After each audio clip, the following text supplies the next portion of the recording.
ಇನ್ನೊಂದು ಕಡೆ ಚೆಕ್ ಮಾಡಿದ್ರೆ ಭಾರತೀಯ ಸೇನೆಯಿಂದ ಪಾಕಿಸ್ತಾನದ ಸೇನೆ ಮೇಲೆ ಒಂದು ಕಡೆ ದಾಳಿಯಾಗಿದೆ. ಇಲ್ಲಿ ಮತ್ತೊಂದು ವಿಡಿಯೋವನ್ನು ಭಾರತ ಸೇನೆ ರಿಲೀಸ್ ಮಾಡಿದೆ. ನಾನು ಮತ್ತೆ ಹೇಳ್ತಾ ಇದ್ದೀನಿ, TV5 ಕನ್ನಡ ಅನ್ಕನ್ಫರ್ಮ್ಡ್ ನ್ಯೂಸನ್ನು ಯಾವುದೇ ಕಾರಣಕ್ಕೂ ಏರ್ ಮಾಡಲ್ಲ. ನಾವು ನಮಗೆ ಅದರ ಅವಶ್ಯಕತೆ ಇಲ್ಲ. ರೋಚಕವಾಗಿ ಅತಿರಂಜಿತವಾಗಿ ಅದನ್ನು ವೈಭವೀಕರಿಸಿ ಒಂದು ರೀತಿಯಲ್ಲಿ ಅದನ್ನು ಇನ್ನೂ ಎಕ್ಸಾಜರೇಟ್ ಮಾಡಿ ಉತ್ಪ್ರೇಕ್ಷೆ ಮಾಡಿ ನಾವು ಮಾಡುವಂಥದ್ದು ಏನೂ ಇಲ್ಲ. ಇದೊಂದು ಯುದ್ಧದ ಸನ್ನಿವೇಶ.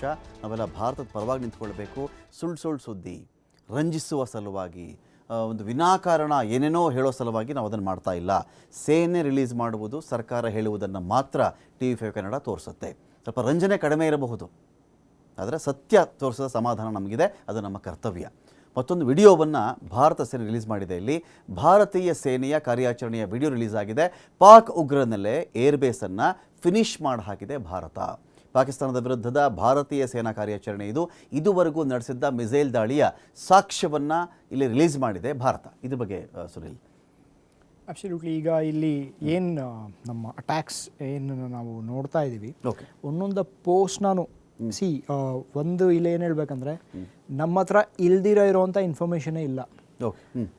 Right from LOC deep inside Pakistan up to ಬಲೂಚಿಸ್ತಾನಲ್ಲಿ, ಅದು ಕ್ವೆಟ್ಟಾ ಇರ್ಬೋದು, ಇಲ್ಲ ಅಂತ ಹೇಳಿದ್ರೆ ಅದು ಅಫ್ಘಾನಿಸ್ತಾನ್ ಬಾರ್ಡರ್, ಅವರ ಒಂದು ಈಸ್ಟರ್ನ್ ಬಾರ್ಡರ್ಸ್ ಆಗ್ಬೋದು.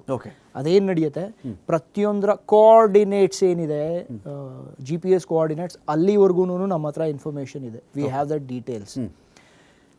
ಇಲ್ಲಿ ಈಗ ಏನು ನಡೀತಾ ಇದೆ, ನಮ್ಮ ಆರ್ಟಿಲರಿ ಫೈರಿಂಗ್ ಅಂತ ಏನಿರುತ್ತೆ, ಒಂದು ಪೋಸ್ಟ್ನ ಹೊಡಿಬೇಕಂತ ಹೇಳಿದ್ರೆ that is the easiest way. That's exactly what is happening. ನಿನ್ನೆ ನಾನು ಹೇಳಿದಾಗೆ ನಮ್ಮ light, depending on the range, light and field artilleries ಏನಿರುತ್ತಲ್ಲ, ಅದು ಹತ್ತಿರ ಇರುವಂಥ ಒಂದು ಪೋಸ್ಟ್ ಏನಿದೆ ಅದನ್ನು ಎಂಗೇಜ್ ಮಾಡುತ್ತೆ. ಅದು ಬಿಟ್ಟು ಈಗ ಸ್ವಲ್ಪ ಒಳಗಡೆ ಇದೆ ಅಂತ ಹೇಳಿದ್ರೆ ನಮ್ಮ ಮೀಡಿಯಂ ಆರ್ಟಿಲರಿ ಮತ್ತು ರಾಕೆಟ್ ರೆಜಿಮೆಂಟ್ಸ್ ಬರುತ್ತೆ.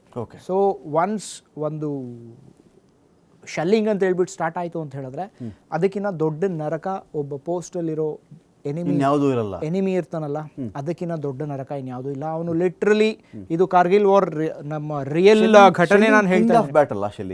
ಆರ್ಟಿಲರಿ ಅಂತ ಏನಿದೆ, that is king of battle. ಇನ್ಫೆಂಟ್ರಿನ ಕ್ವೀನ್ ಆಫ್ ಬ್ಯಾಟಲ್ ಅಂತ ಹೇಳ್ಬಿಟ್ಟು ಕರೀತಾರೆ.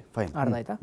ಈಗ ಒಂದ್ಸಲ ಆರ್ಟಿಲರಿ ನಾವು ಟಾರ್ಗೆಟ್ ಸಾಫ್ಟನಿಂಗ್ ಅಂತ ಹೇಳ್ಬಿಟ್ಟು ಕರಿತೀವಿ ಆರ್ಮಿ ಟರ್ಮ್ಸಲ್ಲಿ. ಈಗ ನಾವು ಹೋಗ್ಬಿಟ್ಟು ಅಟ್ಯಾಕ್ ಮಾಡಬೇಕು, ಎಲ್ಲೋ ಒಂದು ಪೋಸ್ಟ್ ಇದೆ, ನಾನು ಹೋಗ್ಬಿಟ್ಟು ನನ್ನ ಒಂದು ಇದ್ರ ಜೊತೆ ಪ್ಲಟೂನ್ ಜೊತೆ ಹೋಗಿ ನಾನು ಕ್ಯಾಪ್ಚರ್ ಮಾಡಬೇಕಂದ್ರೆ timings, minute to minute timing ಕೂಡ ಪ್ಲಾನ್ ಆಗುತ್ತೆ.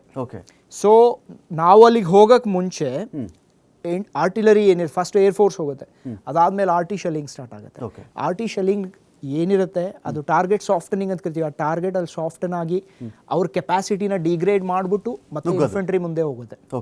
ಇದು ಕೋಆರ್ಡಿನೇಷನ್. ಇದು ಆರ್ಮರ್ಡ್ ವಾರ್ಫೇರ್ ಏನಿದೆ ಅಂದರೆ ಟ್ಯಾಂಕ್ ಬ್ಯಾಟಲ್ ಏನಿದೆ, ಅದರಲ್ಲೂ ಇದು ನಡೆಯುತ್ತೆ. ಅರ್ಥ ಆಯ್ತಾ?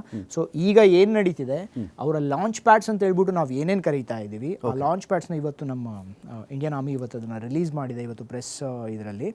ಸೊ ಅದನ್ನೆಲ್ಲ ಟಾರ್ಗೆಟ್ ಮಾಡಿ ವಿತ್ ಕೋಆರ್ಡಿನೇಟೆಡ್ ಅಟ್ಯಾಕ್ಸ್ ಅದನ್ನು ಡೆಸ್ಟ್ರಾಯ್ ಮಾಡಿದ್ದಾರೆ. ಇದರಿಂದ ಈಚೆಗೆ ಬರೋಕ್ಕೆ ಪಾಕಿಸ್ತಾನಕ್ಕೆ ತುಂಬ ಟೈಮ್ ಬೇಕು. Day by day they are getting degraded. Day by day is a long thing. ನಾನು ಹೇಳ್ತೀನಿ, hour by hour they are getting degraded.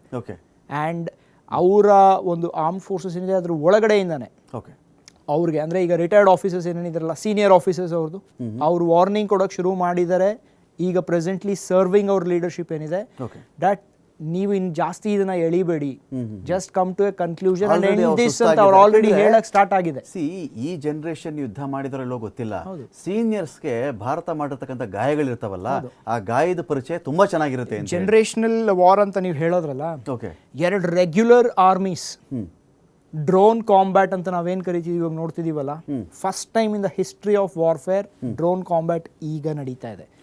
ಇಲ್ಲಿವರೆಗೂ ಏನಿತ್ತು ಅದು ಕನ್ವೆನ್ಷನಲ್ ವಾರ್ಫೇರ್, ಬಟ್ ಈಗ ಡ್ರೋನ್ಸ್ ಅಂತ ಹೇಳ್ಬಿಟ್ಟು ಈಗ ಅಟ್ಯಾಕ್ಸ್ ಏನ್ ನಡೀತಿದೆಯಲ್ಲ, ಅದು ನಾವು ಕಳಿಸ್ತಿರೋದು ಇಲ್ಲ ಅದು ಕಳಿಸಿರೋದು. This is a new concept in itself in the warfare. ಇದಕ್ಕೆ ಮುಂಚೆ ಏನ್ ನಡೆದಿದೆ, ರೆಗ್ಯುಲರ್ ಆರ್ಮೀಸ್ ಎಲ್ಲೂ ಫೈಟ್ ಮಾಡಿ ಡ್ರೋನ್ಸ್ನ ಯೂಸ್ ಮಾಡಿಲ್ಲ. ರಷ್ಯಾ ಆ್ಯಂಡ್ ಯುಕ್ರೇನ್ ನಡೀತು, but not to this extent. ಇವತ್ತು ಏನಿದೆ, drones are being used as main weapons. ನೀವೇ ನೋಡಿ, ಇವನ್ ಇಸ್ರೇಲ್ ಕೂಡ ಅದು ಮಾಡಿದೆ. ರಾಕೆಟ್ಸ್ಗೆ ಇಸ್ರೇಲ್ ಅದನ್ನ ಮಾಡುತ್ತೆ. ಬಟ್ ಒಂದು ಮೇನ್ ಸ್ಟೇ ಆಗಿ ಯಾವ ಆರ್ಟಿಲರಿ ಶೆಲ್ ಹೋಗ್ತಿತ್ತು ಆ ಜಾಗದಲ್ಲಿ ಇವತ್ತು ನಾವು ವಿ ಆರ್ ಸೆಂಡಿಂಗ್ ಲಾಯ್ಟರಿಂಗ್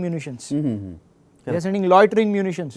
ಅದು ಹುಡುಕಿ ಹೊಡೆಯುತ್ತೆ, ಕಾದು ಹುಡುಕಿ ಹೊಡೆಯುತ್ತೆ. ಸ್ವಲ್ಪ ಮಿಸ್ ಆಯ್ತು, ನೆಕ್ಸ್ಟ್ ಇನ್ನೊಂದು ಟ್ರೈ ಮಾಡೋಣ, ಅದಕ್ಕಿಂತ ಹೆಚ್ಚಾಗಿ ಇಂಥ ಕಡೆ ಹೊಡಿಬೇಕು ಅಂದ್ರೆ Wait ವೆಯ್ಟ್ ಮಾಡಿ ಹೊಡೆಯುತ್ತೆ. ಮನುಷ್ಯನ ತರ ಹೋಗಿ ಅದು ಟ್ರೀಟ್ ಮಾಡುತ್ತೆ. ಟಾರ್ಗೆಟ್ ಅಕ್ವೈರ್ ಮಾಡಿ, ಅದನ್ನೇ ಸ್ಮಾರ್ಟ್ ಬಾಂಬ್ಸ್ ಅಂತ ಹೇಳ್ಬಿಟ್ಟು ಕರೆಯೋದು. This is happening for the first time. Okay. And ನಮ್ಮ ಏರ್ ಡಿಫೆನ್ಸ್ ಸಿಸ್ಟಮ್ಸ್ ಏನಿದೆ ಅದು ತುಂಬ ಪ್ರಾಣಗಳನ್ನ ಉಳಿಸ್ತಾ ಇದೆ ಇವತ್ತು. ಕರೆಕ್ಟ್.